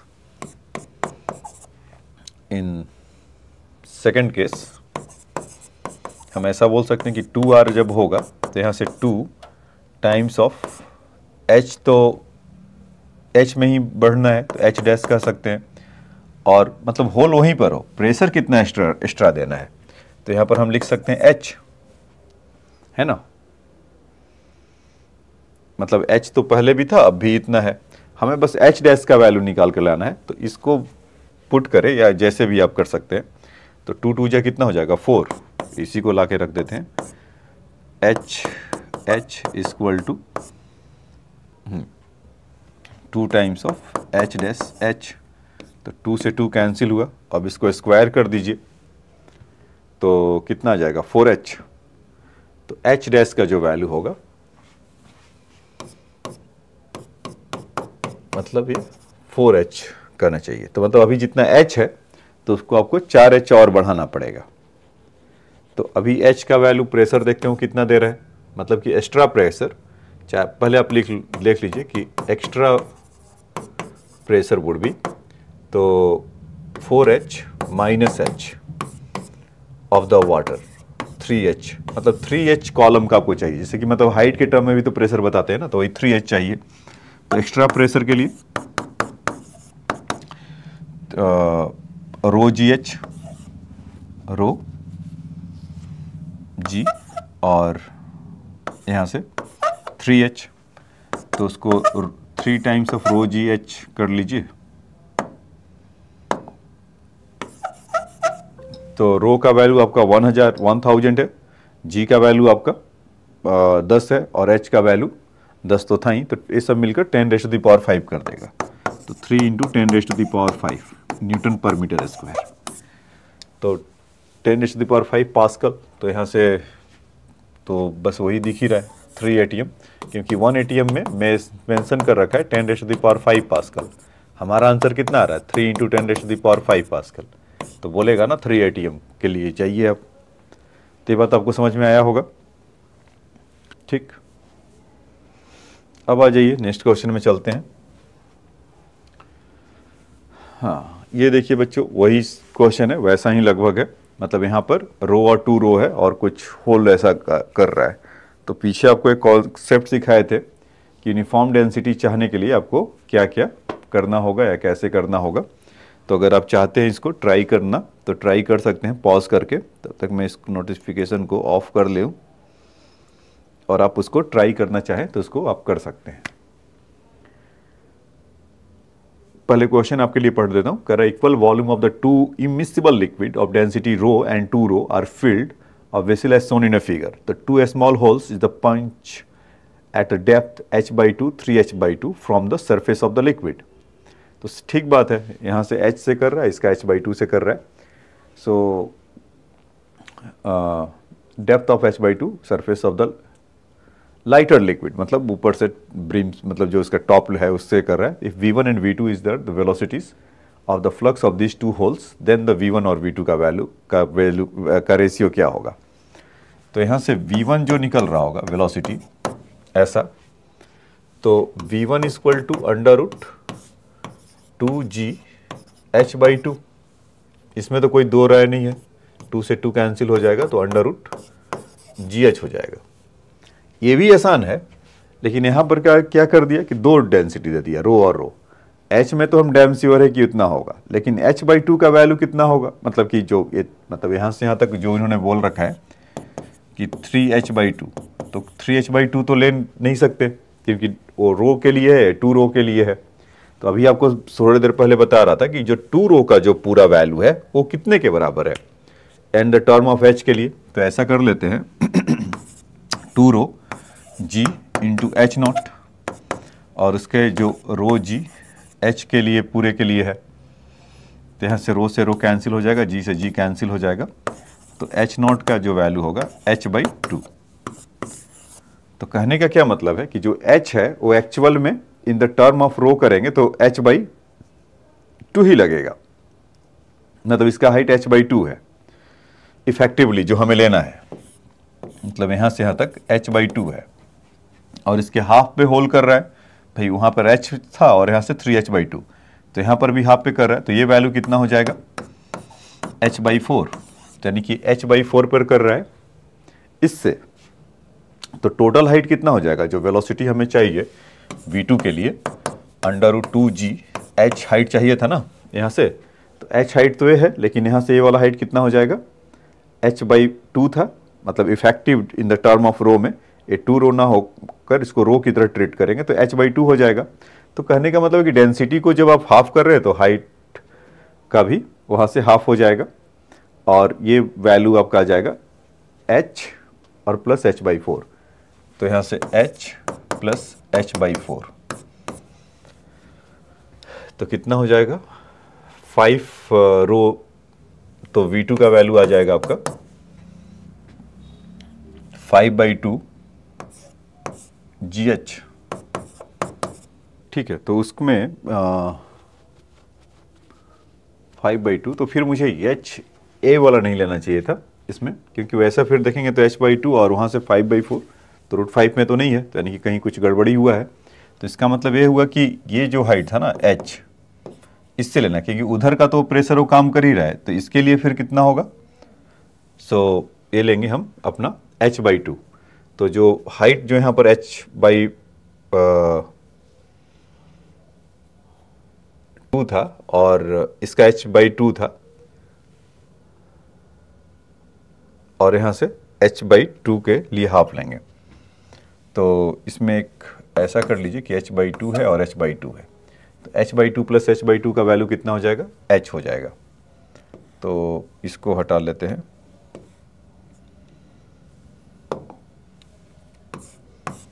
तो ये कितना हो जाएगा 2GH। तो इसमें जो अब देखिए कि V1 का वैल्यू कितना था GH, हाँ अब सही है, तो V1/V2 का वैल्यू अगर देखेंगे तो 1/√2 आ जाएगा। ठीक है, क्योंकि इसको लेना था, मैंने उसमें गड़बड़ में इसको कर दिया कि H का जो वैल्यू है तो उसका H/2 है ना कि इसका, तो H/2 और नीचे से H/2, तब वो कितना आ जाएगा आपका 2GH/2। ठीक है, अब आ जाते हैं नेक्स्ट क्वेश्चन में चलते हैं। कह रहा है कि vessel of the shown in figure water which has the density 10 H/3 is the filled in the vessel, the pressure due to the liquid column is the bottom will be। तो इस तरह के क्वेश्चन को बच्चों आपको मैंने पहले बताया था कि कुछ ओरिजिनल क्वेश्चन से छेड़छाड़ किया है, 1 मीटर है वो 2 मीटर है। ठीक है, जितना भी है हमें तो उस पर काम करना है, हो सकता है कि क्योंकि ओरिजिनल फिगर कुछ और है इसका। अरे भाई ये बंद हो जाओ, हर क्वेश्चन के बाद मुझे बंद करना पड़ रहा है। हाँ, तो इसमें आपको क्या बोल रहा था कि इस तरह के जो प्रेशर के लिए होता है, तो कैसे भी आपको बताया था कि आर्बिट्री कुछ भी इस तरह का हो, क्यों ना ऐसा ऐसा टेढ़ा मेढ़ा हो रहा है, वो H हाइट कितना है, तो प्रेशर P इक्वल टू क्या होता है H/ρg। तो आप हाइट देख लीजिए, ए पॉइंट पे प्रेशर कितना होगा, तो यहाँ से यहाँ तक का हाइट कितना है, 1 मीटर, 2 मीटर, ऐसे 1 मीटर ऐसा स्केल्ड नहीं है, और 0.2। तो हो सकता है कि वो फिगर में गड़बड़ी है, मैं बार बार उसको बोल रहा हूँ कि फिगर उसका गड़बड़ है, तो 1 मीटर और 0.2, तो टोटल हाइट कितना हुआ 2.2 मीटर। तो 2.2 डेंसिटी ऑफ वाटर दे रखा है 1000, जी का वैल्यू यहाँ से 10 है। तो इसका जो वैल्यू निकाल कर लाएंगे तो 2.2 इंटू 10⁴। एक्चुअल में जहाँ तक मुझे लगता है कि ये वाला 0.2 ना होकर एक गलत फिगर बना दिया है सर, 0.1 है और वहाँ पर कुछ और है। तो खैर जब ये ऐसा होगा तो ऐसा होगा, तो आप यहाँ से बोल सकते हैं कि 2.2 इंटू 10⁴ न्यूटन पर मीटर स्क्वायर या पास्कल होगा। तो यहाँ पर तो अभी कोई नहीं है, तो इसको हटा दीजिएगा ऑप्शन को। तो इसलिए क्योंकि फिगर में गड़बड़ी है, हमने फिगर को सही माना। वो देख रहे हो कि यहाँ पर 0.2 मीटर है, यहाँ पर वो 0.2 मीटर ले लिया, फिर उसको कैसे बदला, क्या किया। हाँ चलिए अब नेक्स्ट क्वेश्चन में आते हैं। तो ये आप लोग लिख लिए होंगे, ठीक है। एक कह रहा कि cubical block is the floating in a liquid with the 3/4 of its volume immersed in the liquid when the whole system of the accelerate downward with the net acceleration of g/4, the fraction of volume immersed in the liquid will be। देखिए तो उसमें क्या होता है कि जो बॉइंट force होता है वो लिक्विड के डेंसिटी पे डिपेंड करता है। तो डेंसिटी इक्वल टू कितना होता है, मास बाई वॉल्यूम, यही ना। तो मास भी फिक्स है, उसका वॉल्यूम भी फिक्स है, तो किसी पे वो चेंज नहीं करेगा, तो उसका बॉइंट फोर्स भी जितना है उतना ही मेंटेन रहेगा। तो अभी जो पूछा है कि the fraction of the volume emerge in the liquid is remain same, तो 3/4 था तो 3/4 ही रहेगा, ठीक है। नेक्स्ट क्वेश्चन में आते हैं। कह रहे हैं कि uniform rod of density rho is placed in the wide tank of the containing the liquid density rho. The depth of the liquid in the tank is half the length of the rod is in equilibrium with the lower end of the raising on the bottom of the tank. So in this position the rod make an angle theta with the horizontal, then the sin theta is equal to, देखिए हुआ क्या, figure आप ये बनाते हैं, इस तरह का है,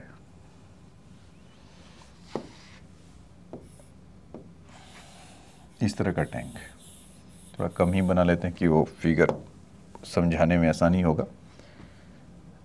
और यहाँ से कोई लिक्विड है और ऐसा कुछ है, तो उसमें क्या बोला कि जो रॉड का लेंथ है L है, तो L मान लीजिए, और इसमें L/2 उसमें लिक्विड भरा हुआ है, यही बोला है ना। The uniform rod of density rho is placed in the white tank containing a liquid of density sigma, इसका सिग्मा है और इसका रो है। तो and the tank is half of the length of the rod. तो लेंथ मान लेते हैं कि L/2 है, L है, तो टैंक में इसमें जो भी लिक्विड भरा हुआ होगा उसका L/2 हो जाएगा। तो इसका जो वेट होगा वो कितना होगा बच्चों, कुछ ऐसा mg डाउनवर्ड होगा। अब इसमें हमें ये पता नहीं है कि कहाँ तक उसमें वो फिल किया है, बस वो एंगल दे रखा है, यहाँ से यहाँ तक का थीटा दे रखा है, तो वो निकालना कोई बड़ी बात नहीं है, वो तो निकाल लेंगे। सो इसको कह लीजिए ये x डिस्टेंस कुछ होगा, तो यहाँ से यहाँ तक का L/2 होगा क्या, तो x का जो वैल्यू होगा यहाँ से sine theta equal to L/2 upon x, तो x का जो वैल्यू आएगा आपका L/2 साइन थीटा, यही ना। तो मतलब कि ये जो रॉड है वो लिक्विड में कितना इमर्ज है, y पॉइंट तक का है, तो इसलिए उसका हमें वॉल्यूम निकालने के काम में आएगा। तो क्रॉस सेक्शन तो कुछ भी दिया होगा तो उसको एरिया मान लेते हैं A। तो यहाँ पर जो बॉइंट फोर्स लगेगा इन दोनों के ठीक बीचों बीच लगेगा, ऐसा B, ठीक। तो उसमें B = mg तो मान लीजिए करेंगे तो कुछ खास फायदा होगा नहीं, तो वैल्यू आपका निकल कर हो जाएगा। तो सबसे बढ़िया क्या कर लेते हैं कि यहाँ पर और दूसरा इक्वेशन क्या निकाला जाए कि यहाँ पर अगर हिंज्ड अगर यहाँ पर है तो क्या होगा कि अब B = mg करेंगे तो इसमें गलत इसलिए हो जाएगा कि यहाँ पर हिंज्ड है, तो उसके चलते भी कुछ फोर्स लग रहा होगा ना, normal force along the rod, तो उसके भी कंपोनेंट सोचना पड़ेगा। तो इसीलिए B और mg को आपस में खाली इकट्ठा नहीं कर सकते हैं। तो इसीलिए सबसे बढ़िया है कि जो भी वॉट एवर द फोर्स किस नेचर का लग रहा है, किस एंगल से लग रहा है, तो इस पॉइंट को O मान लेते हैं और टेकिंग टॉर्क अबाउट O ले लेते हैं। तो उससे फायदा क्या होगा कि ये इसको घुमाना चाह रहा होगा mg को, तो टॉर्क इनसाइड जा रहा होगा और बॉइंट फोर्स ऊपर की तरफ लगा रहा होगा तो बाहर की तरफ लगा रहा होगा। तो इन दोनों मिक्सचर से B और mg बैलेंस होंगे, है ना। तो हम ऐसा कर लेते हैं कि टेकिंग टॉर्क अबाउट O ले लेते हैं।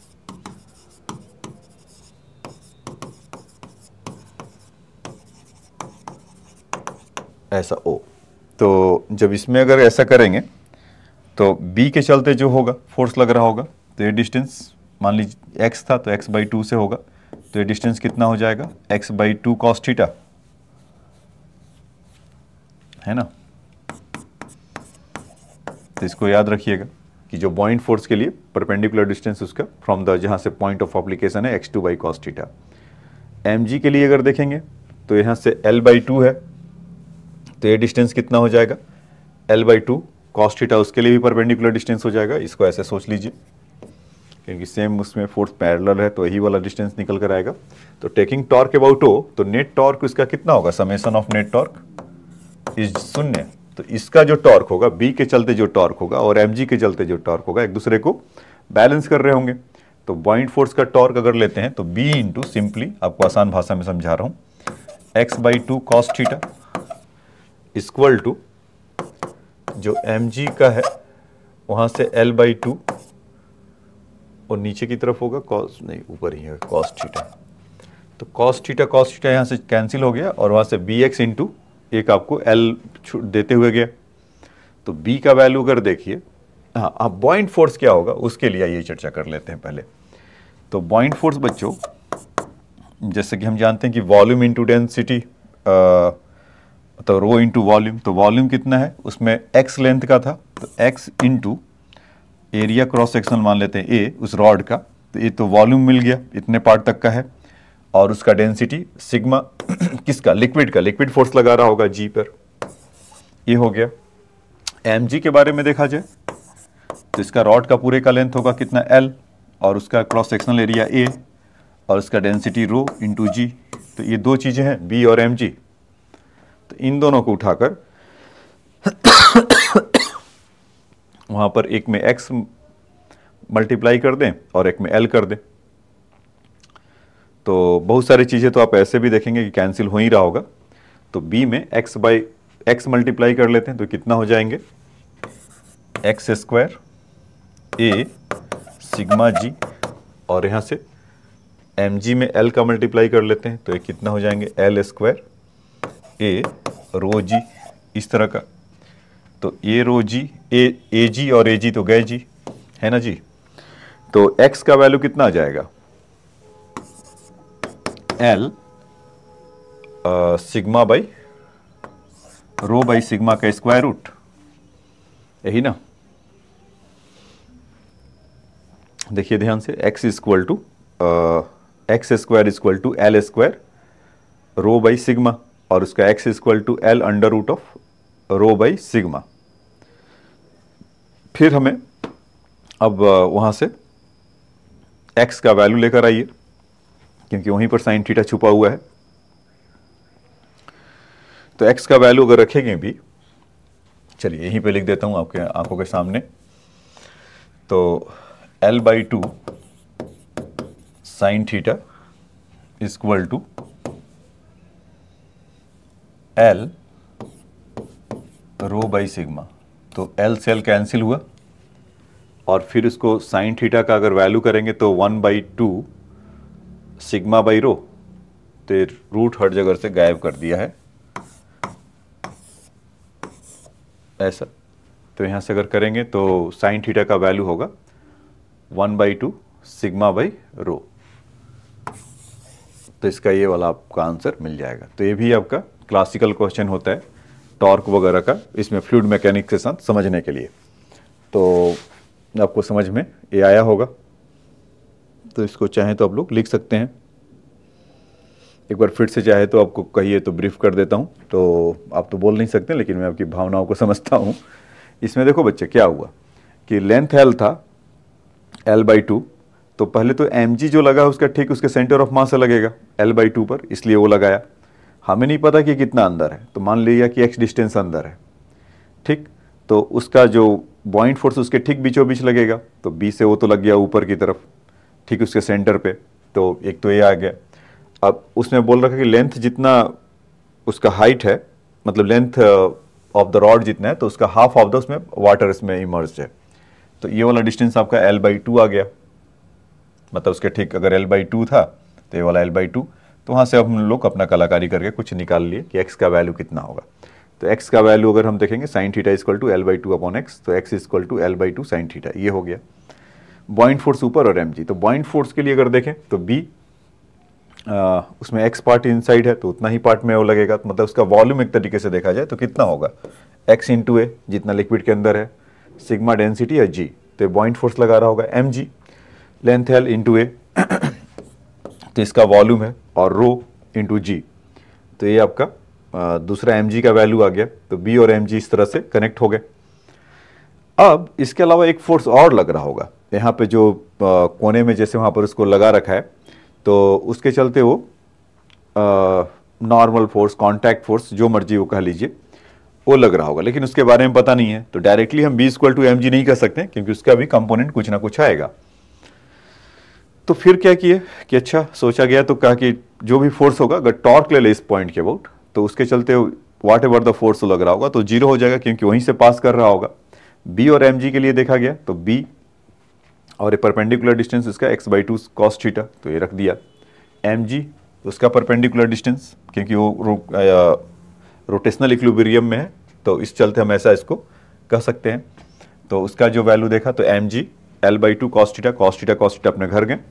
b और x का जो mg का वैल्यू था एज इट इज उठाकर यहाँ पर पुट कर दिया, तो Ag एरिया इंटू जी और एरिया इंटू जी, इन लोगों का काम नहीं था, वो चले गए घर अपने। x का वैल्यू कितना हो गया, L रो बाई जी का अंडर रूट, L स्क्वायर वहाँ से आ गया। x का जो वैल्यू था सीधा सीधा उसको उठा के यहाँ पर पुट कर दिया, तो हमारा साइन थीटा का वैल्यू आ गया, रूट मिसिंग था और रो लगा दिया, तो वहाँ से पाया कि फर्स्ट ऑप्शन हो रहा है। तो ये बात समझ में आया होगा, तो समझ में आया तो इसको राइट डाउन कर लीजिए फटाक से। तब तक मैं इनको नोटिफिकेशन को और ऑफ कर लेता हूँ। देखिए अभी बंद किया, फिर से चालू हो गया। ठीक है, अब आते हैं नेक्स्ट क्वेश्चन में। A cubical block of the wood 20 centimeter on the side and density of the 500 kg per meter is floating on the water. From its the equilibrium floating position, it is the pushed further by 4 centimeter into the water. So what is the force needed to be the keep the block in this new position? तो सीधा सा बात है कि इसको 4 centimetre नीचे की तरफ कर रहा है, तो एक्स्ट्रा बॉइंट फोर्स और कितना करना होगा या कितना फोर्स लगाना होगा। पहले तो उसका पोजीशन आप देख लीजिए कि मतलब 20 सेंटीमीटर का है, किसी हाइट से हो रहा होगा, अंदर की तरफ है चाहे जैसे भी, या कंप्लीटली बोल रहा है इमर्ज हो रहा है, equilibrium floating position and the pushed further by the 4 centimetre, इससे हो रहा होगा। तो अब दूसरे केस में कि हम इसको ऐसा, तो यहाँ से 4 सेंटीमीटर ये नीचे की तरफ गया या 4 सेंटीमीटर नीचे की तरफ गया, यही हो रहा है ना। तो इस पर हम कितना फोर्स एक्स्ट्रा लगाए होंगे, तो एक्स्ट्रा फोर्स लगाने के लिए और वो कांटेक्ट में आया होगा किसके, वाटर में 4 सेंटीमीटर और गया होगा, तो एक्चुअली वो जो एक्स्ट्रा फोर्स लगा रहा है, तो एक्स्ट्रा पॉइंट फोर्स और वो एग्जर्ट कर रहा होगा, उससे एनकाउंटर कर रहा होगा, तो उसका वॉल्यूम कितना हो जाएगा, 20 सेंटीमीटर का है, उसका साइड है, तो 0.2 इंटू 0.04, तो नया वॉल्यूम और अंदर गया, आर्किमिडीज प्रिंसिपल के हिसाब से उतना ही वॉल्यूम उसको डिस्प्लेस करेगा, तो इतना किया। और उस पर फोर्स अगर देखें तो डेंसिटी वाटर है, तो चलिए 1000, जी का वैल्यू 10 लेने को बोल ही रहा है, तो यहाँ से इसको करेंगे तो 4 0 पूरा कंप्लीटली खा जाएगा लगता है, 2 2 4 और हाँ, तो 4 और 4 16 न्यूटन। तो एक्स्ट्रा फोर्स आपको कितना देना पड़ेगा कि वो उसी के अंदर है 16 न्यूटन, ऐसा। ठीक है, तो ये बात आपको समझ में आया कि उसको एक्स्ट्रा फोर्स कितना देना होगा, कुछ 16 न्यूटन देना होगा कि जिसके चलते वो पानी के अंदर बना रहे। तो आप ऐसे भी सोच सकते हैं इसको, नहीं तो बाकी वो सब फोर्स लिखेंगे, कैंसिल आउट होगा। ठीक है, आ जाइए नेक्स्ट क्वेश्चन में। हाँ, ये देखिए थोड़ा कॉन्सेप्चुअल है। इसमें क्या कर रहा है कि small spherical solid ball is a drop from the great height in a viscous liquid, it's the journey in the liquid is the best describe in the diagram. तो क्या कर रहा है कि small spherical solid ball is drop from the great height, तो कहीं से वो गिरा रहा है ऐसे, तो उसका हाइट h है, मान लेते हैं कि h है, नहीं है तो, और यहाँ पर कोई विस्कस लिक्विड में ऐसे हो रहा है इस तरह से। तो अभी जब h हाइट से आएगा और ड्रॉप कर रहा है तो इसका इनिशियल स्पीड जो 0 होगा, तो जस्ट हिट करने से पहले, अंदर जाने से पहले, तो इसका भी अच्छा खासा वेलोसिटी होगा, क्योंकि बोल रहा है ग्रेट हाइट से। तो ग्रेट हाइट का मतलब कि h का वैल्यू बहुत ज़्यादा है, मतलब कंसिडरेबल वेलोसिटी है, 100 या 2 डिजिट का होगा, 300 कुछ भी होगा। तो when a moment entering it what will happen, जैसे ही ये अंदर की तरफ जाएगा तो उसमें विस्कस फोर्स रिटार्डिंग, मतलब कि वो विस्कस ड्रैग लगने लगेगा, और कुछ उसके और बॉइंट फोर्स तो लगेगा ही लगेगा। तो हम आपको इसमें सब बताए थे कि इसमें टर्मिनल वेलोसिटी से कुछ अचीव कर लेगा, तो पहले तो डिक्रीज करेगा और फिर वो कांस्टेंट हो जाएगा। ठीक है, तो फिगर में उतना साफ साफ नहीं है, आप इसको ऐसा समझ सकते हैं। ऐसे तो उतना कम होकर फिर ऐसा नहीं रहेगा, थोड़ा सा कम होगा, ऐसा स्मूथली होना चाहिए था। अब ऐसे समझ लीजिए, ये दिखाई पड़ रहा होगा बच्चों इस तरह का, तो सी ऑप्शन वाला होगा। ए और बी तो होने से रहे क्योंकि वो तो ऊपर की तरफ है, डी में वो कंसिडरेबली ज़्यादा नीचे दिखा रहा है, या मतलब है तो दोनों एक जैसा, लेकिन उसका स्मूथ है स्लोप सी का, इसीलिए हम उसको लिए। मतलब वो कह रहा है लीनियरली डिक्रीज हुआ और फिर ऐसा हुआ, लीनियरली नहीं होता है, एक्सपोनेंशियली होगा। ठीक है, कि या उसका कर्व जैसा होगा, क्योंकि उसका जो वेलोसिटी में आप देखेंगे तो कुछ v square r square something इस तरह का कुछ एक्सप्रेशन आता था, तो इस चलते ऐसा ये मिलेगा। तो यहाँ पर कर्व सी को आप बेस्ट डिस्क्राइब करा सकते हैं इसमें, इन द डायग्राम को। ठीक है, तो ग्रेट हाइट से आ रहा था, उसका वेलोसिटी कुछ होगा √2gh। जब उसके अंदर की तरफ आया तो उस पर बॉइंट फोर्स तो ऊपर की तरफ लगा ही लगा, साथ में साथ विस्कस ड्रैग, जिसका वैल्यू कितना होता था 6 पाई नीटा RV, और वहाँ से फिर अचीव होता था टर्मिनल वेलोसिटी। तो डिक्रीज करेगा और फिर वो कांस्टेंट रेट से चला जाएगा। ठीक, अब आ जाइए नेक्स्ट क्वेश्चन में चलते हैं। कह रहा है कि a cone of radius r and height h is the hanging inside the liquid of density rho by means of the string as shown in a figure. The force due to the liquid acting on the slant surface of the cone is, इस तरह से ऐसा कुछ है, मतलब P पाई H GHR। देखो बच्चों, तो इसमें क्या है कि मतलब अगर कोन में बनाऊं और स्ट्रिंग में उसमें force on the slant height के चलते वो पूछ रहा है कि कितना होगा।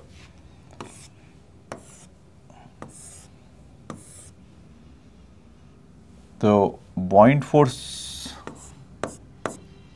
अगर देखेंगे तो इसमें दो तरह का एक तो हो रहा है कि एक तो बॉटम से कितना उसको मिल रहा है, और दूसरा कि इसमें ऐसा कितना मिल रहा होगा।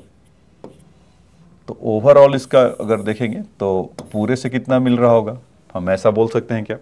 बिल्कुल ऐसा बोला जा सकता है, बिल्कुल ऐसा बोला जा सकता है कि इसके बॉटम से कितना उस पर दे रहा होगा, मतलब टोटल बॉइंट फोर्स के लिए।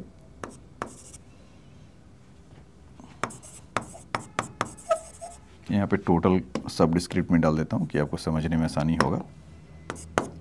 और स्लांट सरफेस ऐसा, तो टोटल इसमें अगर देखेंगे तो 1/3 pi r square h, height उसका गिवन है, इंटू रो,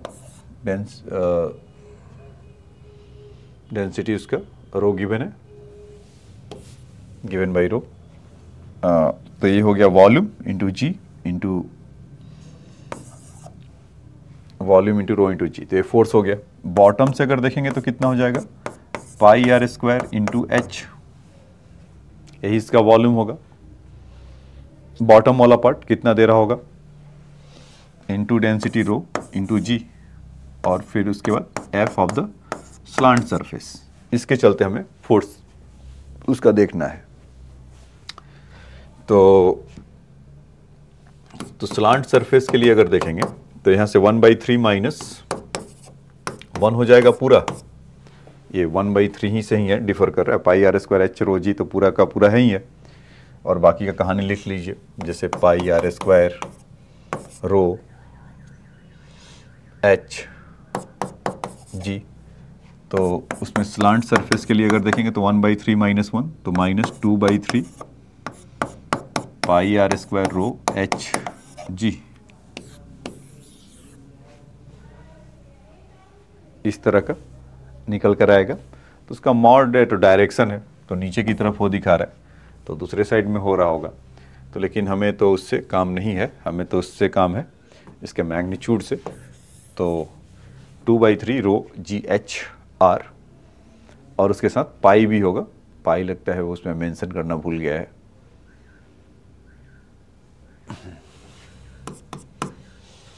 पाई और लगा लीजिए, ठीक है बच्चों। तो ये बात समझ में आया। तो इसमें मतलब एक बार फिर से कर देता हूँ कि बॉटम से कितना मिल रहा होगा, ओवरऑल कितना उस पर मिल रहा होगा, क्योंकि टोटल तो कॉन्टैक्ट में कितना है ऐसा, और स्लांट हाइट का कितना होगा, तो total equal to bottom plus slant height. तो उसके चलते जो हमारा जो अपथ्रस्ट दिया तो उसको हमने यहाँ से इसको फाइंड आउट कर लिया। ठीक है, आज ये नेक्स्ट क्वेश्चन में चलते हैं। हाँ, ये देखिए, ये मज़ेदार है क्वेश्चन। टॉर्क के लिए फिर से है, कर के cylinder the homogeneous rod of the length 2L is float partially emerged in water being the supported by the string is fastened to one of its end as shown in figure. The specific gravity is 0.75. The length of the rod is extended about out of the water is, तो कितना the length of the rod is extended out of the water. Water से कितना part है, तो अंदर कितना है, तो वहाँ से वो निकल कर आ जाएगा। तो इमर्ज इन वाटर, तो इसीलिए इमर्ज इन वाटर है, स्पेसिफिक ग्रेविटी इसका 0.75 है। तो इसका अगर फ्री बॉडी डायग्राम बनाएंगे बच्चों, वैसे का ही है, बस उसमें और इसमें क्या डिफरेंस है कि वो यहाँ पर अटका हुआ था और यहाँ पर स्ट्रिंग से कनेक्टेड है। तो समझ ही गए होंगे क्या करने वाले हैं इसके साथ, इस पॉइंट ओ के अबाउट ही यहाँ से ही लिया जाएगा। ऐसा कुछ पानी के अंदर ऐसा होगा, तो उसके बिल्कुल सेंटर पर, यहाँ पे मान लेते हैं कि सेंटर पर यहाँ पर होगा, तो उसका mg लग रहा होगा, और इतने पार्ट में ये नहीं पता हमें कि कितना पार्ट है इसका। तो अगेन जैसा आपको वहाँ पर कहा था कि इसको मान लीजिए x, तो बॉइंट फोर्स ठीक इसके ऐसा लगेगा b, ठीक है। तो यहाँ से x है, तो यहाँ से इसका x इतना होगा, तो यहाँ से थीटा होगा, ठीक है। तो उस पर हमें काम करना होगा। तो ठीक है, तो mg नीचे और बॉइंट फोर्स ऊपर की तरफ लगेगा। तो टॉर्क यहाँ पर अगर ले लें फिर से, अगर इक्विलिब्रियम कांस्टेंट होगा तो वही सब टॉर्क का वैल्यू नेट टॉर्क 0 होगा। तो बॉइंट फोर्स कितना लगेगा बच्चों, पहले ये सब लिख लिया जाए। बॉइंट फोर्स की कहानी कि बॉइंट फोर्स का वैल्यू हमारा एक्स पार्ट अगर अंदर की तरफ है तो एरिया इंटू एक्स, तो वॉल्यूम हो गया, डेंसिटी उनका 0.75 इंटू जी, कुछ इस तरह का आ जाएगा। एम जी का वैल्यू अगर देखें, अच्छा 7.5, तो इसके लिए क्यों होगा, वाटर लगाएगा ना, ए इंटू एक्स इंटू 1 इंटू जी, और जो एम जी का वैल्यू होगा ए इंटू 2L, क्योंकि लेंथ उसका 2L है, और 0.75 तो 1.5 हो जाएगा इंटू जी।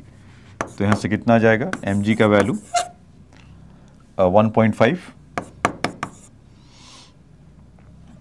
AL जी, तो एम जी का वैल्यू आ गया।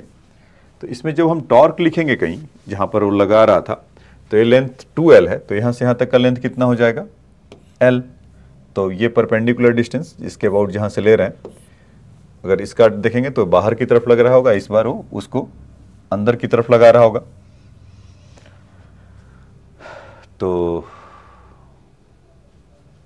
तो फिर से वही काम करते हैं कि जहाँ पर टॉर्क को कराया था, तो m g into l by two cos theta हो जाएगा, क्योंकि थीटा इतना है तो इतना, not l by two, is l only because की 2l लेंथ था ना, इसीलिए तो एल कॉस थीटा हो जाएगा। और यहाँ से अगर इसका देखेंगे तो ये डिस्टेंस हमारा ये x था, तो ये डिस्टेंस x बाई टू होगा, तो यहाँ से यहाँ तक का डिस्टेंस कुछ l प्लस एक्स आ जाएगा, l plus x cos theta by, मतलब l plus x by two आ जाएगा।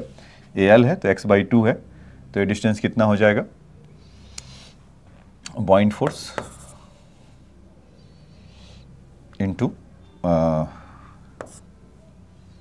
L plus x by two into cos theta, ऐसा, तो कॉस थीटा यहाँ से कैंसिल हो जाएगा, और एम जी और इसका जितना वैल्यू है उसका वैल्यू पुट कर देते हैं, तो उसमें कितना हो जाएगा, ये ए एक्स जी और यहाँ से एम जी। तो देखिए पहले कुछ कुछ जो कैंसिल हो रहा है उसको हटा दें और फिर बाकी का अपना कैलकुलेट कर लिया जाए। तो एम जी का वैल्यू हमारा मास कितना था, 1.5 एल जी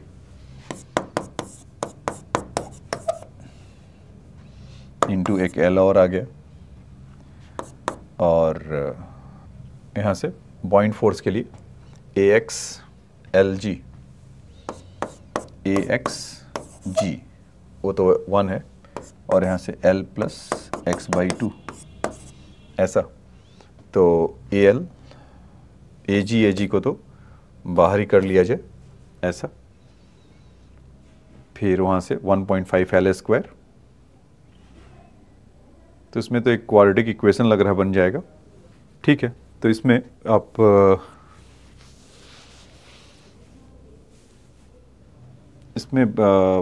इसमें हो क्या रहा है कि मुझे थोड़ा आसान तरीके से लेना चाहिए था कि इसमें 12 था तो x था, तो ये डिस्टेंस कितना होना चाहिए था, तो उसमें भी कोई बात नहीं है, वो एल एक्स बाई टू उसके लिए है। तो अगर आप इसका वैल्यू अगर देखेंगे x का, तो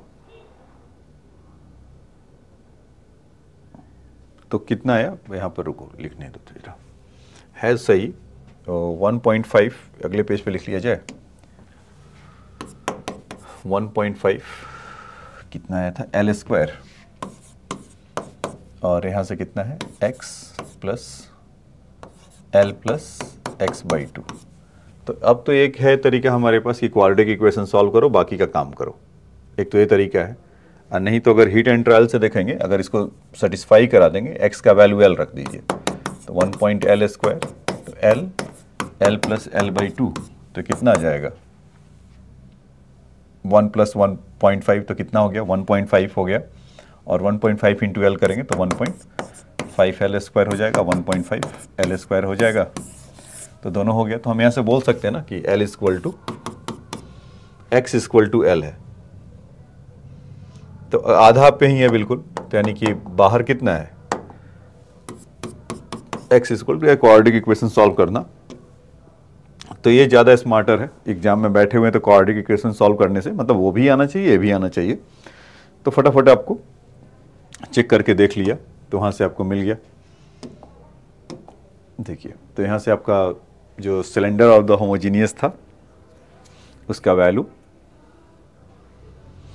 तो यानी कि ये कितना आउटसाइड है, x है, क्योंकि x l अंदर है तो बाहर कितना है, तो वही पूछा था कि बाहर कितना है। तो हो सकता है कि इस तरह का कुछ डेंसिटी दे दे, कुछ वैल्यू 0.75 के बजाय 1 दे देता या 2 दे देता, तो उन दोनों का रेशियो पूछ सकता था। तो बहुत सारा हो सकता है, इंटीजर टाइप क्वेश्चन बन सकता है, तो ये इसमें टॉर्क के लिए ये अच्छा था, ठीक है।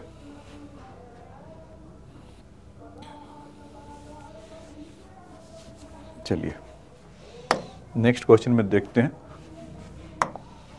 लास्ट क्वेश्चन होना चाहिए आज का। देखिए इसमें क्या कर रहा है कि एक स्फीयर है और दो को ऐसा स्ट्रिंग से पकड़ के रखा है, और लिक्विड में ऐसे है, एक ऐसे है एक ऐसे है, तो और दोनों में T1 टेंशन ऐसा लग रहा होगा, वो क्वेश्चन में मेंशन है। क्या कर रहा है कि hollow sphere of the mass m is the radius r is immersed in a tank of water. The sphere is would float if it is the water set to free. the sphere is tied to the bottom of the tank by the two wires which make an angle of 45 degree with the horizontal as shown in a figure.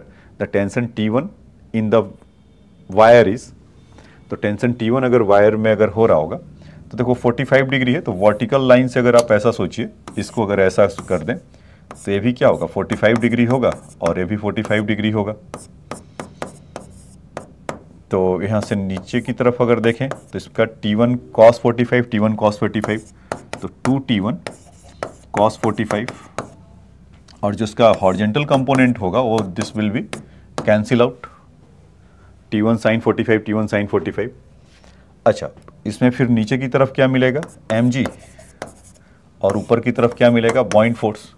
तो हम यहाँ से बोल सकते हैं क्या कि B equal to mg plus T1 2T1 cos 45। तो यहाँ से जो T1 का वैल्यू होगा B minus mg upon 2 cos 45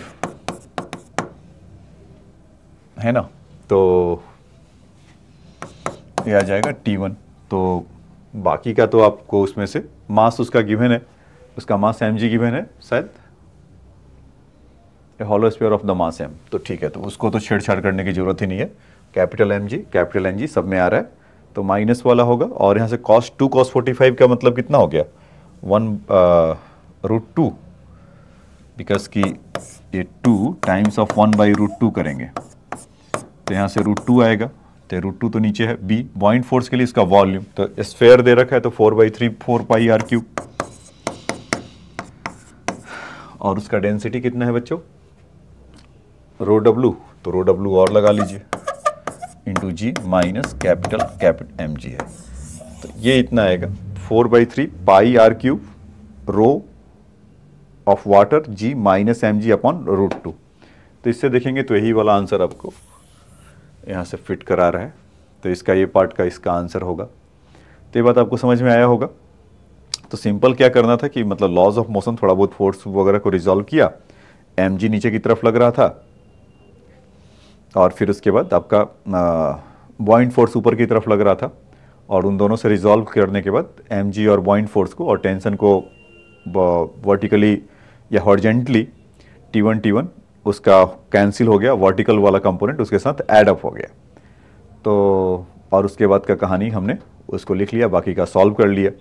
तो T1 cos 45 यहाँ पर था, और यहाँ पर चाहो तो ऐसा लिख सकते हैं कि T1 sin 45 और T1 sin 45 इस तरह का, तो दोनों कैंसिल आउट होकर और फिर वहाँ से उसका वैल्यू निकल कर आ गया। ठीक है बच्चों,